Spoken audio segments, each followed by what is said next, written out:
Yeah, Jason, that's a big story right now is the cleanup and just kind of assessing some of the damage out there after those strong winds moved through over the past hour and a half or so. So we've got crews spread out throughout the area checking out some of the damage. We do have a couple of pictures if you want to pull those up and show those to you that were sent in from some viewers. Mainly it's trees that are down and some roof damage as well, just like this. This picture is sent in and you can kind of see some of that debris there right in the center of your screen. We're going to get some more information about where this picture was taken, but again, we see some shingle damage as well.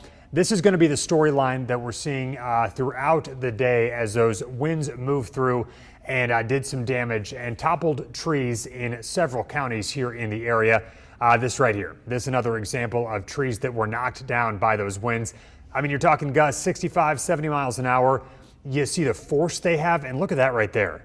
A piece of wood from a tree right through the front of a car. So you talk about the force that some of these winds have as they are moving objects through the air, picking up that debris, picking up twigs, branches, and the force that they can travel with. So that's the danger. That's why Jason and Steph were saying just to stay inside during that severe weather.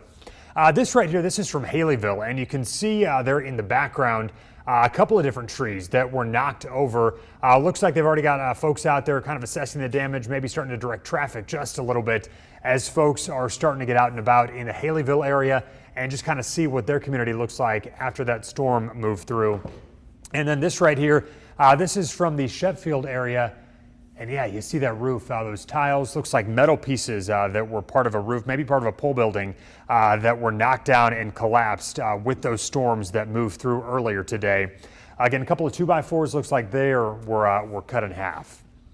All right, so this picture right here, you can see a tree toppled right on top of a home there. This is in the Birmingham area.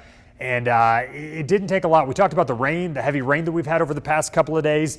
So the ground was saturated and things like trees can come down pretty easily when you have those wind gusts up to 60, 70 miles an hour.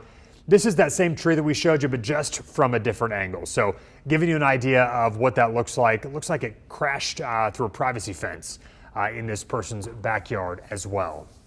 With the trees down, we have power outages as well. About 83,000 customers without power, just according to Alabama Power.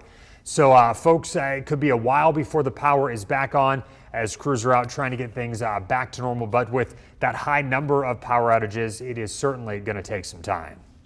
All right, so this is from Warrior right now. If you've got photos, you can tweet those to us. You can send those in WVTM13 at WVTM.com if it's safe to do so.